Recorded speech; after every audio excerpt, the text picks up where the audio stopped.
Hello guys, welcome to my YouTube channel management master class. हमने इससे पहले के लेक्चर्स में बिजनेस एनालिटिक्स के बारे में बहुत डिटेल में पढ़ा है। बिजनेस एनालिटिक्स क्या होता है, उसका प्रोसेस क्या है, उसके टाइप्स क्या हैं, एडवांटेजेस क्या हैं, डिसएडवांटेजेस क्या हैं, कैरेक्टरिस्टिक क्या है। दूसरे लेक्चर में हमने business intelligence versus business analytics, data analytics versus business analytics, हमने ऐसे टॉपिक्स कवर कर चुके हैं। आज के लेक्चर में हम कवर करेंगे एक important topic, competitive advantage. Competitive advantage क्या होता है, कैसे बिग डेटा एनालिटिक्स का यूज़ करके बिजनेस को कॉम्पिटिटिव एडवांटेज मिलता है। ठीक है, प्लीज़ गाइस वीडियो को लाइक कीजिएगा, कमेंट कीजिएगा, चैनल को प्लीज़ सब्सक्राइब कीजिएगा एंड बेल आइकन प्रेस कीजिएगा ताकि आपको मेरी अपकमिंग वीडियोस के नोटिफिकेशन मिलते रहें। चलिए आज का लेक्चर स्टार्ट करते हैं। तो आज के लेक्चर में हम सबसे पहले देखेंगे कॉम्पिटिटिव एडवांटेज क्या होता है। तो कॉम्पिटिटिव एडवांटेज होता है एक ऐसा यूनिक एज एक एडवांटेज आपके पास होना बाकी कंपनीज के। जैसे अगर मेरी कोई कंपनी है, मेरे पास कोई ऐसा एक यूनिक एक अलग सा बेनिफिट है जो बाकी कंपनीज के पास नहीं है, जो मेरे कंपटीशन में है उनके पास अगर ऐसा एडवांटेज नहीं है। फॉर एग्जांपल अगर हम मोबाइल्स की बात करें तो जैसे एप्पल है, एप्पल की एडवांटेज है वही सारे फ़ोन्स हैं, सैमसंग है, ओप्पो है, वीवो है, रियलमी है, रेडमी सब है, लेकिन अगर लोग प्रेफरेंस किसको देते हैं, एप्पल को।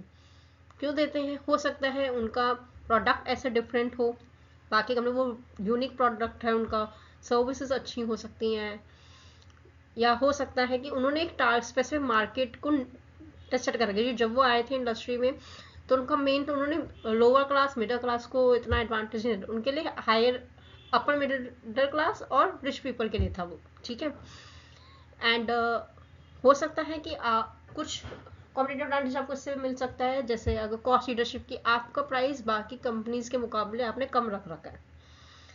ठीक है, जैसा इस नीचे आप देखो इसमें लिखा भी हुआ है कि it can be achieve through cost leadership. जैसे मतलब आप हो सकते हैं आपका जो प्राइस है वो रो सेट करो कॉम्पिटिटर्स के अगेंस्ट, क्योंकि कई बार होता है हमारे इंडिया में कि जो प्राइस रो अगर दो चीज़ें हैं, एक का प्राइस मान लो 10 रुपये है, एक का प्राइस 15 रुपये है, तो लोग 10 रुपये वाला भी ले लेते हैं, 10 रुपये वाले की सेल ज़्यादा होती है। ठीक है, और जैसे डिफ्रेंसिएशन है कि कोई प्रोडक्ट है, कोई कंपनी है जिसका बहुत यूनिक प्रोडक्ट है, सर्विसेज बहुत अच्छी हैं, जैसे एप्पल है, एप्पल के जो डिज़ाइन होता है फ़ोन का वो यूनिक होता है बाकी फ़ोन्स के कंपैरिजन में।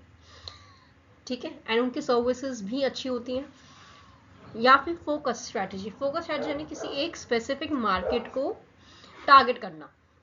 जैसे टेस्ला है, टेस्ला इलेक्ट्रिक व्हीकल्स में डील करता है। आजकल बाकी कार कंपनीज भी इलेक्ट्रिक व्हीकल्स बनाने लगी हैं, लेकिन जो स्टार्ट था वो टेस्ला ने करा है। ठीक है, तो अगर आपके पास किसी भी कंपनी के पास कॉम्पिटिटिव एडवांटेज स्ट्रॉन्ग होता है, उससे क्या होता है कि उसके प्रॉफिट ज़्यादा होगा, प्रॉफिट शेयर उसका मार्केट में ज़्यादा होगा, मार्केट में उसके ढाक होगी। ठीक है, और कस्टमर लॉयल रहेंगे उसका। जैसे एप्पल के कस्टमर कोई और फ़ोन नहीं परचेज करते, वो एप्पल पे ही रहते हैं। ठीक है, चलिए अब हमारा ये क्वेश्चन बहुत इंपॉर्टेंट है, ये आता भी है 16 मार्क्स में। पहले आपसे पूछ लेंगे what is competitive advantage and how big data analytics can give your business a competitive advantage. And अगर इस क्वेश्चन के अलावा अगर आपसे ये भी पूछा जाता है how business analytics can give your business a competitive advantage, तो जो हम पॉइंट्स अभी डिस्कस करेंगे वो पॉइंट्स आप एज इट इज उस वाले क्वेश्चन में भी लिख सकते हैं। ठीक है, चलिए तो इसके हमारे जो मेन पॉइंट्स हैं, 6 मेन पॉइंट्स हैं। पहला है enhanced decision making. Decision making में इम्प्रूव करता है, हमें हेल्प करता है डिसीजन में हम बहुत अच्छे से ज़्यादा अच्छे से ले पाए। इंक्रीज रेवेन्यू ग्रोथ, रेवेन्यू जो कंपनी का है वो इंक्रीज होता है। हम रिस्क को मैनेज कर सकते हैं, फ्रॉड कोई हो रहा है तो फ्रॉड को डिटेक्ट कर सकते हैं। ऑपरेशनल एफिशिएंसी इंक्रीज होगी, कस्टमर एक्सपीरियंस हमारा इम्प्रूव होगा, कॉम्पिटिशन के अंदर की जो उनका जो इंसाइट्स है, इन्फॉर्मेशन है, वो हमें मिल सकती है। चलिए अब हम वन बाय वन एक एक पॉइंट को डिस्कस करते हैं। देखिए पहला पॉइंट है enhanced decision making. Enhanced decision making में क्या होता है कि बिजनेसेस को हेल्प करता है कि वो जल्दी और एक्यूरेट डिसीजन, ज़्यादा एक्यूरेट डिसीजन ले पाए। और अगर वो डिसीजन लेंगे जल्दी लेंगे, रियल टाइम वो डिसीजन ले लेंगे, तो उससे उनको कॉम्पिटिटिव एज मिल सकता है मार्केट में उनके कॉम्पिटिटर्स के अगेंस्ट में। इसमें प्रिडिक्टिव एनालिटिक्स का भी यूज़ होता है, क्योंकि डिसीजन लेने के लिए अगर आज जो चीज़ है, अगर हम फ्यूचर की बात करेंगे तो हमें फ्यूचर के लिए, हम अगर डिसीजन लेंगे फ्यूचर के अकॉर्डिंग, तो हमारे पास उसका डेटा होगा, हम ट्रेंड्स को फॉरकास्ट करेंगे, कस्टमर के बिहेवियर को एनालाइज करते हैं, ठीक है। क्योंकि डिसीजन जो कंपनीज होती है वो सिर्फ आज के लिए अकॉर्डिंग नहीं लेती, वो एक 5 ईयर्स के प्लान्स के अकॉर्डिंग लेती हैं। कुछ कंपनी कुछ 2 ईयर्स के प्लान्स के अकॉर्डिंग, लेकिन 5 ईयर्स तो होता ही होता है हर कंपनी का प्लान, कि 5 ईयर्स में अगर ये चेंजेस आएंगे तो हम कैसे डिसीजन लेंगे, कैसे हमारी स्ट्रैटेजीज बनेंगी। तो अगला पॉइंट है इसमें improved customer experience. Improved customer experience सबसे पहला आता है पर्सनलाइजेशन, कि कस्टमर के प्रेफरेंस के अकॉर्डिंग उसको प्रोडक्ट और सर्विस रिकमेंडेशन में दिखाना।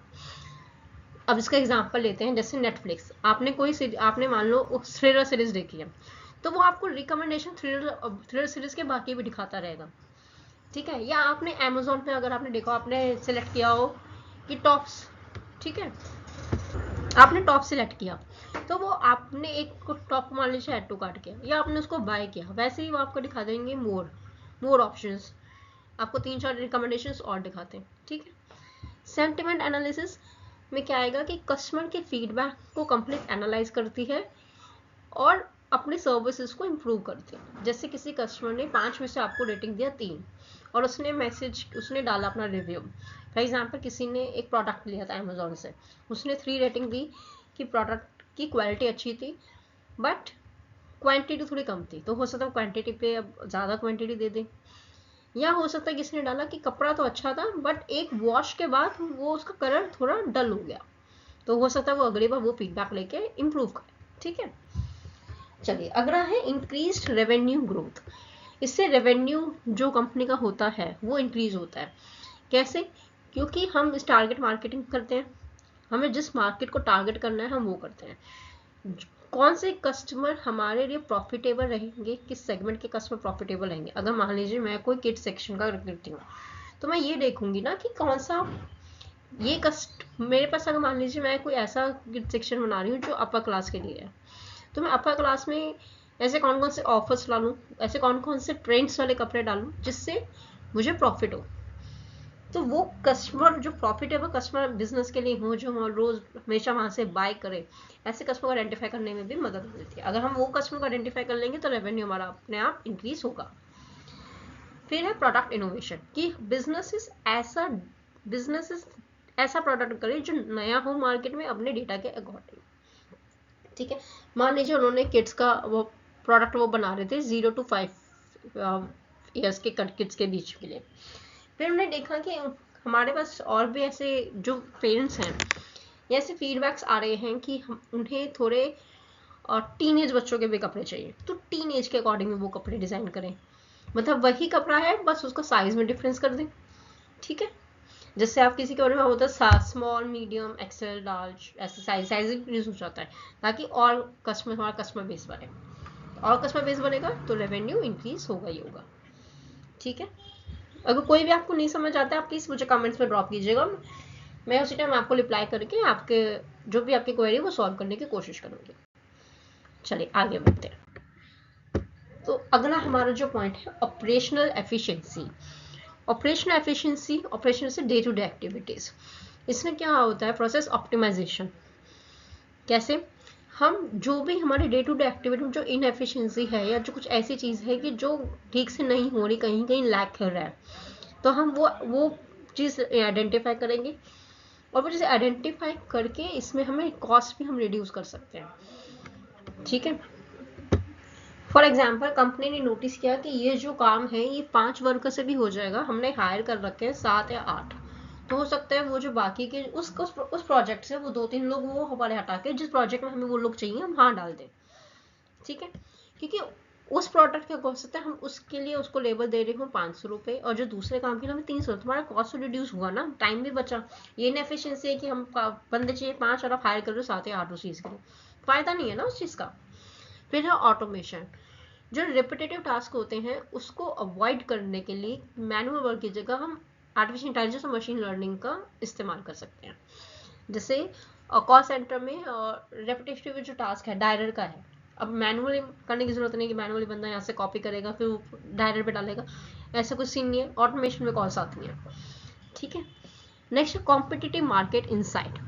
कॉम्पिटिटिव एनालिसिस, जैसे मैंने बताया था, कॉम्पिटिटर की जो स्ट्रैटेजी है उसको ट्रैक करना, उसके अकॉर्डिंग हम अपने कंपनी के अकॉर्डिंग डिसीजन ले सकते हैं कि हो सकता है कॉम्पिटिटिव कोई स्ट्रैटेजी अच्छी लगे हमें, मार्केटिंग स्ट्रैटेजी अच्छी हो या एडवर्टाइजिंग वो अच्छी करते हो, तो हम भी अपनी एडवर्टाइजिंग में वो चेंजेस ला सकते हैं।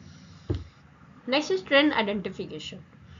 इससे क्या होता है कि बिजनेसेस को जो मार्केट कंडीशन जो है वो स्टेज एक जैसी नहीं है, हर रोज मार्केट में नए नए ट्रेंड्स आते हैं, चेंजेस होते हैं, उसके अकॉर्डिंग मार्केट कंडीशन के अकॉर्डिंग कंपनीज अपने आप को अडेप्ट करें, क्योंकि अगर वो नहीं करेंगे तो उनका प्रॉफिट नहीं हो पाएगा। मार्केट के अकॉर्डिंग कंपनीज अगर अपना डिसीजन नहीं लेंगी, अपनी स्ट्रैटेजीज नहीं बनाएंगी, वो चीज़ नहीं लाएंगे जो कस्टमर को चाहिए, तो फिर वो मार्केट में ज़्यादा टाइम तक सस्टेन नहीं कर पाएंगे। Next is risk management and fraud detection. Last point हमारा फ्रॉड प्रिवेंशन। अगर इससे क्या होता है कि अनयूजुअल जो पैटर्न्स हैं वो डिटेक्ट हो सकते हैं, तो इससे फाइनेंशियल फ्रॉड रोका जा सकता है। फॉर एग्जाम्पल कोई बैंक है, उसने नोटिस किया कि ये 100 रुपीज़ की ट्रांजेक्शन बहुत हो रही है, अनयूजुअल है, ये कस्टमर 100 रुपीज़ की इतने ट्रांजेक्शन नहीं करता कि हम मतलब 10-10 मिनट में कर रहा है। अगर उन्हें लग रहा है तो वो एक कस्टमर को एक मेल भेज देते हैं कई बार कि ये क्या ये आप ही थे। जैसे कई बार हम जब गूगल पे अगर हम किसी और डिवाइस से अगर लॉगिन करते हैं तो आ जाता है, are you trying to log in from this device, yes और नो। ठीक है, अगर आप येस करते हो तो एक नंबर आ जाता है 51753 ऐसे करके आता है, जो भी उसमें दिख रहा है आप उस पर क्लिक करो तो हो जाएगा। अगर आप नो करोगे तो वो लॉगिन नहीं कर पाएगा। ठीक है, next is risk assessment. Risk assessment क्या है, जो बिजनेस को रिस्क हो सकते हैं, जो पोटेंशियल बिजनेस रिस्क हैं, उसे इवेलुएट करना। कैसे, पास्ट डेटा से, हिस्टोरिकल डेटा, जो पुराना डेटा है उससे देखना कि बिजनेस को कौन सा रिस्क हो सकता है। फॉर एग्जाम्पल कि अभी मान लीजिए में सावन का टाइम चल रहा है, ठीक है, तो बाढ़ आने के चांसेस है, फ्लड के चांसेस हैं, जैसे केरला में हमेशा फ्लड आता है इस टाइम। ठीक है, तो अगर कोई प्रोडक्ट है हमारा जो हम केरला में डिलीवर करते हैं, तो हमें पता है कि केरला में बाढ़ आएगा, तो हम शिप के माध्यम से ना जाके हम कोई और ट्रांसपोर्ट यूज़ करें जिससे हम वो रिस्क कम हो पाए और हमारा प्रोडक्ट भी डिलीवर हो पाए। ठीक है, तो आज के लिए इतना ही। प्लीज़ गाइस चैनल को प्लीज़ लाइक कीजिएगा, कमेंट चैनल को सब्सक्राइब कीजिएगा और वीडियो को ज़रूर लाइक और कमेंट कीजिएगा। अगर कोई भी आपको किसी भी पॉइंट में अगर आपको नहीं समझ आया, कोई भी आपको डाउट होता है, आप प्लीज़ मुझे कंसल्ट कीजिएगा, आप कमेंट ड्रॉप कीजिएगा, मैं उसी टाइम आपके क्वेरी रिजॉल्व कर दूँगी। ठीक है, thank you so much guys.